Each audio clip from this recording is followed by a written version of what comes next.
I'm grateful to Saint Germain for being with us. And in the last hour, he has given me 9 beautiful statements, which I'd like to read and then reflect on a little bit. And I'll read each one twice and then reflect on the concepts. First, Saint Germain says, freedom inspires the soul to its victorious ascent and ultimate reunion with God. Freedom inspires the soul to its victorious ascent and ultimate reunion with God. Now, what is this freedom that inspires the soul? It is an inner flame. It's also an eternal light that's embodied by Saint Germain and his twin flame, Portia, by other divine beings who have reunited with God and through their own striving for oneness with God have ensouled this eternal principle.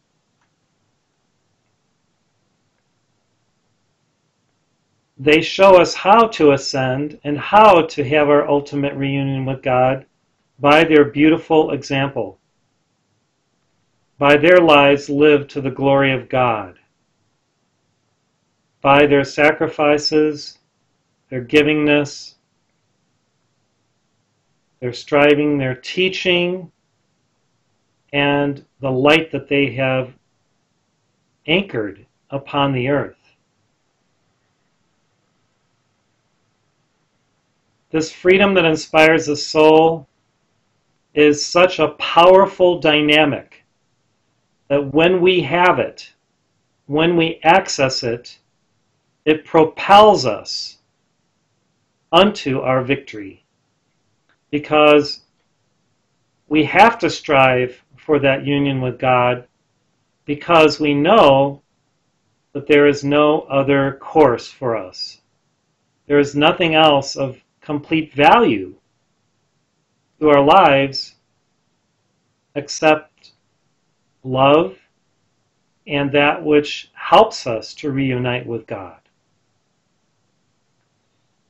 Freedom is such a powerful dynamic that many wars have been fought for people to feel liberated from oppressors. And even if those wars have been tainted by the powers of darkness that sometimes begin those wars, the flame inside of the individual person, the flame of freedom inside of them, is what they feel is the purpose of their struggle. So they continue on until the end result is fulfilled and their freedom manifests. Hopefully that happens. Unfortunately, in this day and age, many of the wars we see are not inspired by this internal flame of freedom. They are inspired for greed, for money, for land, territory, for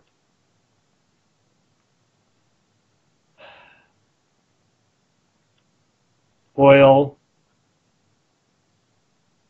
and resources in the earth. And the powers of darkness, typically now in this day and age, are the ones inciting these wars and really having people, good people on both sides, fighting each other. The second statement from the Master, Saint Germain, is sacred, unalienable rights proffered by the Creator are all meant to lead the individual to oneness in freedom's flame. Sacred, unalienable rights proffered or offered by the Creator are all meant to lead the individual to oneness and freedom's flame. Now, these unalienable rights were spoken of in the Declaration of Independence for the United States, and many other nations have followed suit and have their own constitutions based on higher values and eternal principles. So these rights of life, liberty, and the pursuit of happiness are really meant to lead us to freedom's flame and, again, to our oneness with God.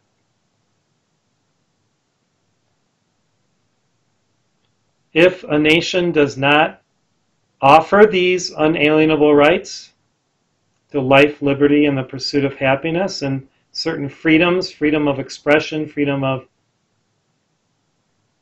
religion, freedom of choice through the press, freedom to bear arms, etc., those outlined in the United States Bill of Rights, which other countries also have now, then we see problems manifesting and people rising up against their oppressors. Many of you came from Iran, from Persia, and you sought freedom of expression of your choice of worship, your religion, or your beliefs. And so you were invested in one sense in this struggle. The sacred, unalienable rights, when we understand them and meditate upon them, do lead us to an understanding of who we are, of our soulful nature, of the truth of our inner being, as well as the outer personality. And when we are locked into our soul, our spirit, our essence, as the primary part of who we are, and we focus on that rather than the outer body, temple, and personality, then we get to the core of why we're here. We search for the answers. We strive to understand who we are, what our purpose is, what our mission is, and then that's when we begin to find all the answers through spiritual teachers, books, friends who we resonate with, who feel just like us, and then hopefully a community or organization that can facilitate our ongoing study and our practice in our becoming. Now, the oneness in freedom's flame has many steps along the way. We may be free when we're a youth in our teens to do some things without having to strive with a job. But then once we become an adult and we're on our own, outside of our family, it takes a lot of energy and effort to make it as an individual. And then if we choose to have a family, with our family and support our family and protect our family. So there are steps along the way to secure this freedom flame that we all tread, we all walk, that are important for us to master for our becoming. The third statement is, the self-determined soul must use individual liberties to help liberate the unfree and to serve the planetary soul. So we all desire self-determination. In other words, that we have the choice to follow the path that's within our hearts, in our soul, in our mind. We don't desire for someone else to tell us what we should be. We have the spark of light within us from God, and that eternal fire inside of us inspires us to follow the path that we are choosing.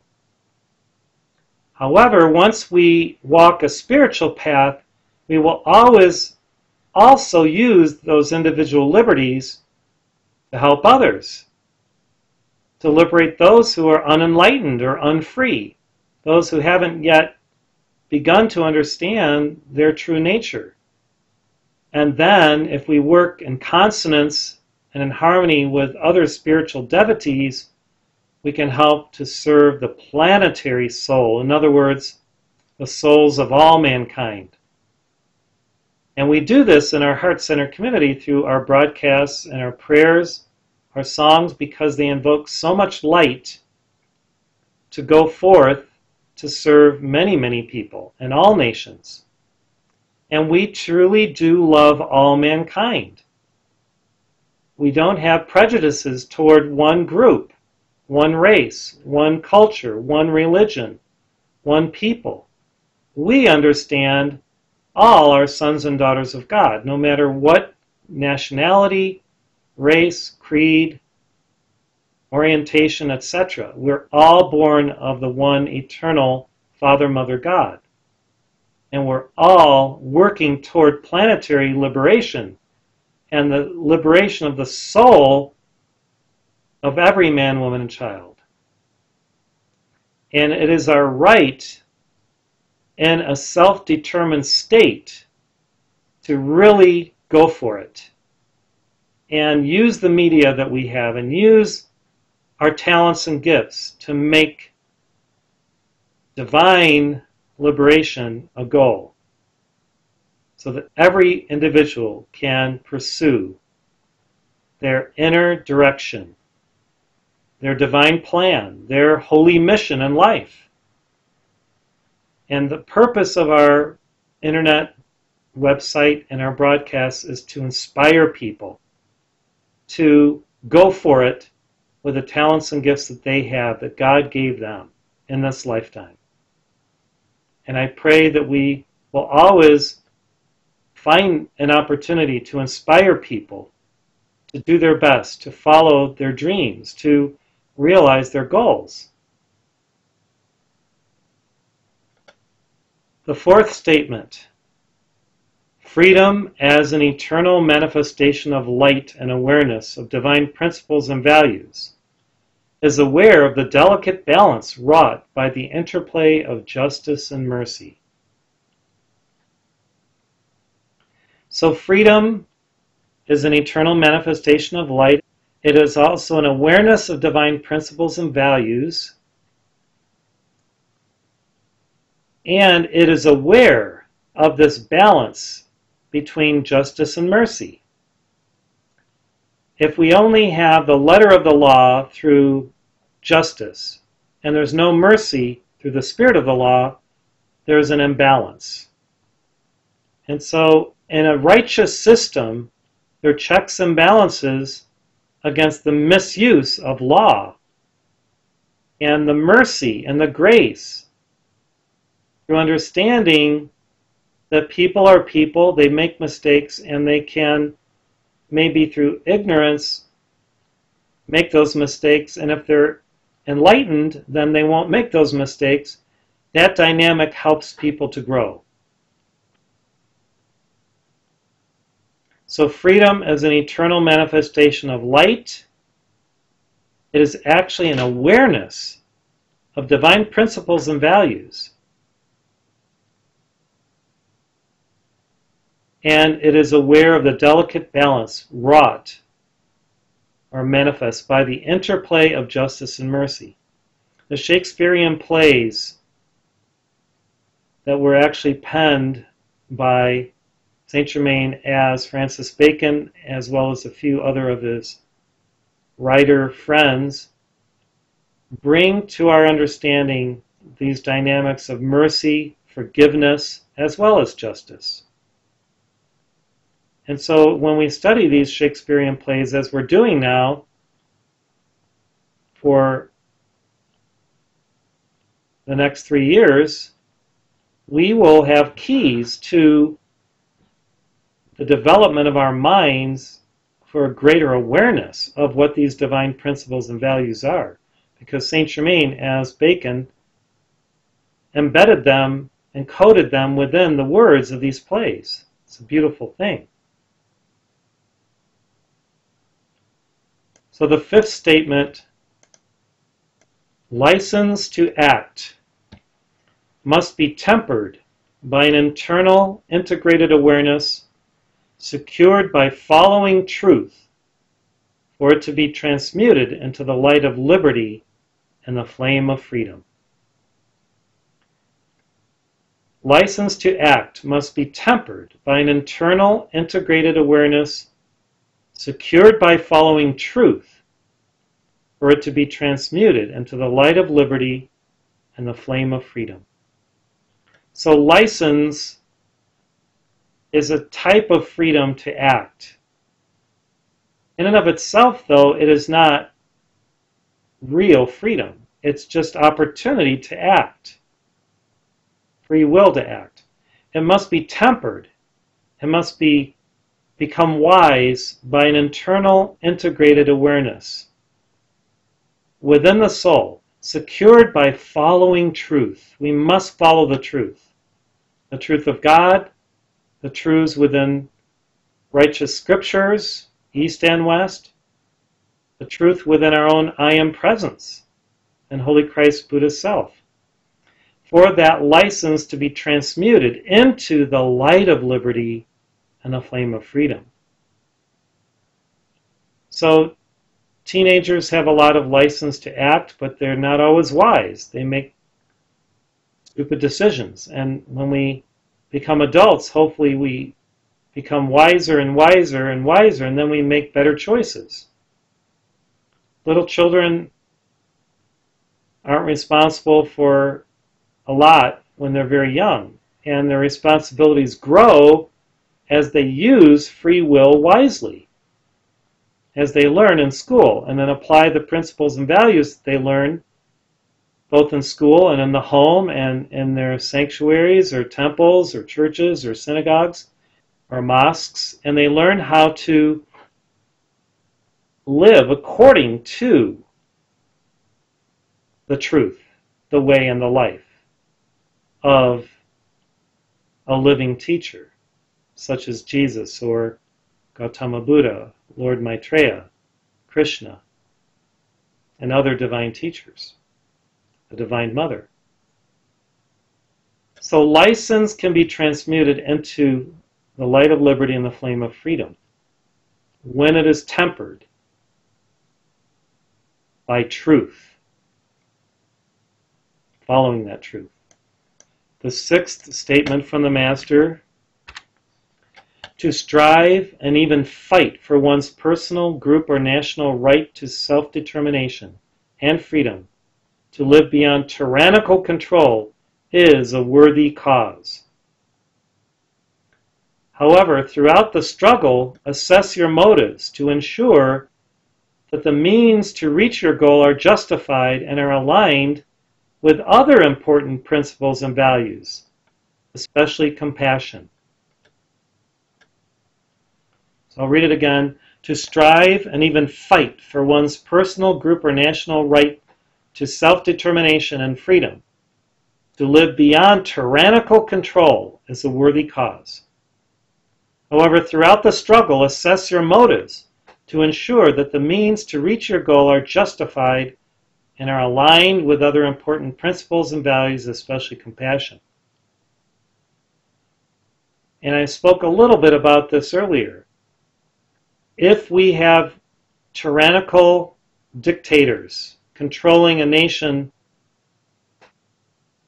they have to be stopped. They have to be overcome. We can't allow them to control the people, their souls, the resources, the nation forever, because this isn't God's plan. God desires worthy leaders who are righteous. Once we begin the fight, if we do fight for freedom in this way, either for our individual freedom or group or national freedom for self-determination, we have to still live according to certain divine principles and values. And we must assess our motives Can violence decay into unworthy warring, where we become animalistic and dark? It could. Many of the greatest leaders never had to use guns or armaments. They walked, Martin Luther King, Gandhi, and they stood in defiance of dictators and the tyrannical control of unjust systems. And through the power of the word that they spoke, they inspired others to walk with them, and eventually freedom manifest. And those principles and values were restored through righteous laws. We have to be compassionate, even for our detractors or those who are the tyrannical ones. We can't hate them, because hatred only comes back to destroy us. We have to love their souls even if we fight against the tyranny. Now, many of you are aware of what's going on in Iran. And the young people are trying to speak out to overthrow a system that they feel is tyrannical. And so most of them were doing it peaceably. And yet even then, the forces of darkness working through the tyrannical ones are going out to kill the young people. And this is very unfortunate. When there's a groundswell of the word to the point where it becomes so powerful and so tremendous, then the system has to change and has to go down. It's like the crumbling of the Berlin Wall back in 1980 or so, or whenever that was in the 1980s. Very powerful manifestation because the time had come. The system was corrupt. It had to be overcome. The seventh statement of the Master for tonight, or for those of you in Australia, it's probably morning, or when the yoke of tyranny has stifled the souls or a people's desire to be creatively expressive, it is time to force the hand of the oppressor, first through the use of divine reason, and last through the power of divine will activated through all means required. So there is only so much injustice that a soul and a people can withstand before they have to rise up, because our soul desires to be creatively expressive. And if we can't express who we are, then we're not free. We're not truly liberated. So we seek the opportunity to be expressive of who we are. And when that yoke, that burden of tyranny has stifled one or many people's souls and their desire to be creatively expressive, that is a time that they must work together to overthrow or to force the hand of the oppressor. Some of you may have seen the movies that are probably liked by young people more, The Hunger Games.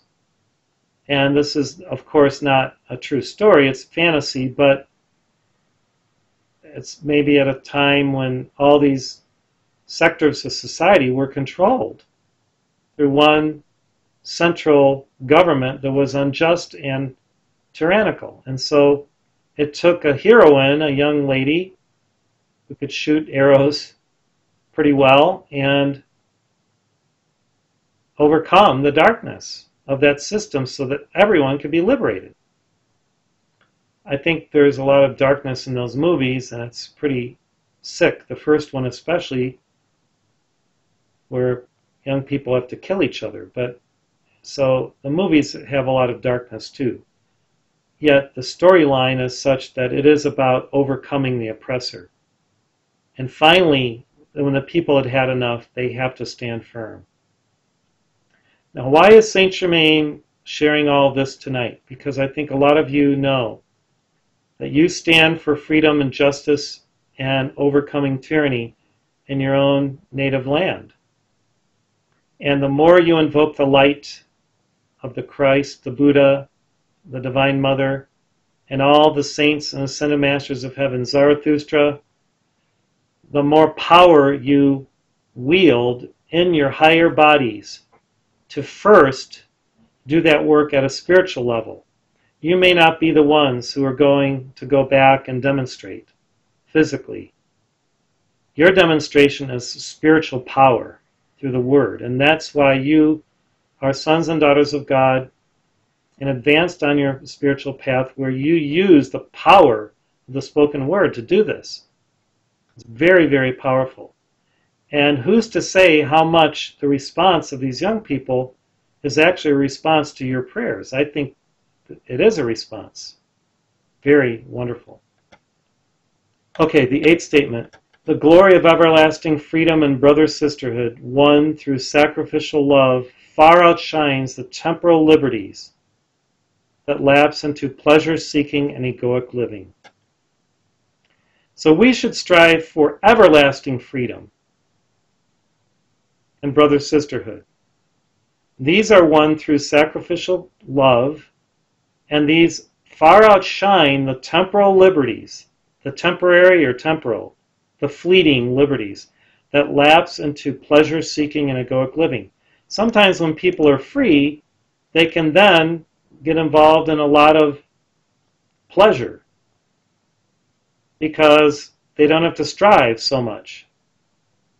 And we see this in Western civilization that's been perverted through the media and all manner of things where people have a lot of material goods, and so they don't have to work as hard, and then they like those things and they become attached to them and then just seek pleasure. That's all temporary. We know it. The glory of everlasting freedom is much more powerful, and we should strive for that and give of our time and energies and love to secure that type of freedom for the long haul, for eternity, rather than just what we can experience here on earth in the short term.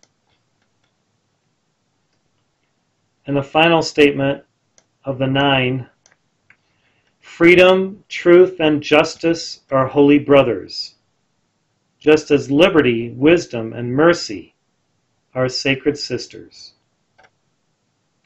Freedom, truth, and justice are holy brothers, just as liberty, wisdom, and mercy are sacred sisters. These are virtues that are godly and everlasting. Freedom, truth, and justice carry the weight of this energy of the masculine aspect of God, and liberty, wisdom, and mercy carry the energy of the feminine aspect of the Divine One. Yes, truth is also Pallas Athena, and justice we can have Portia, but for the purpose of this quote and this sharing from the Master, he's equating freedom, truth, and justice as more masculine, holy brothers, and liberty, wisdom, and mercy as feminine, as sacred sisters. So Saint Germain is with you all throughout this cycle of Aquarius that we've entered right around the 20th, about a week ago, and for the next 3 weeks. In 4 days we have another full moon and a lunar eclipse, an interesting time to be alive and observant. So I pray that all of you will find throughout this week and this month opportunities to be of service to the flame of freedom, to be joyful in how you work with each other,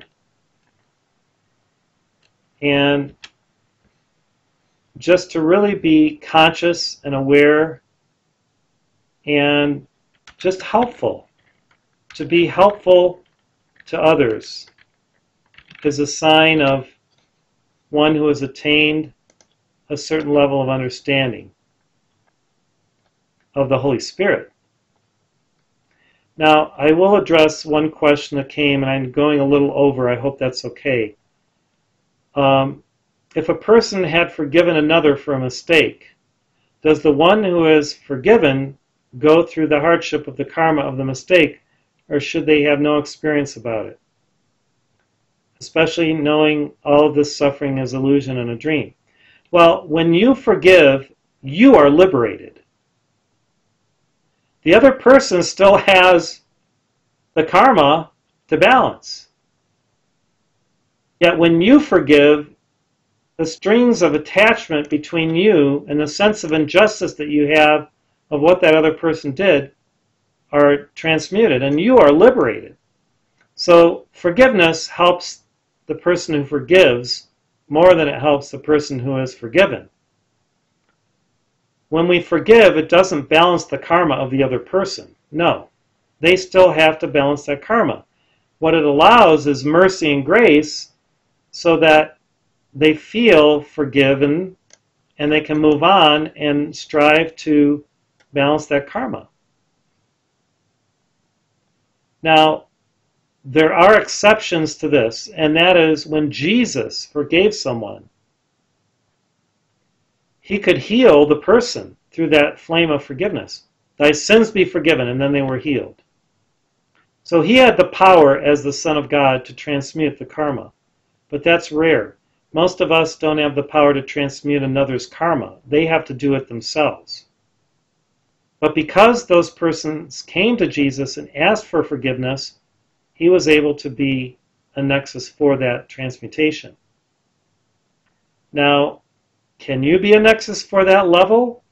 I think the more you forgive, the more you help that person to become who they are, and then they make quicker progress in overcoming their karma. And so, yes, you are still helping them.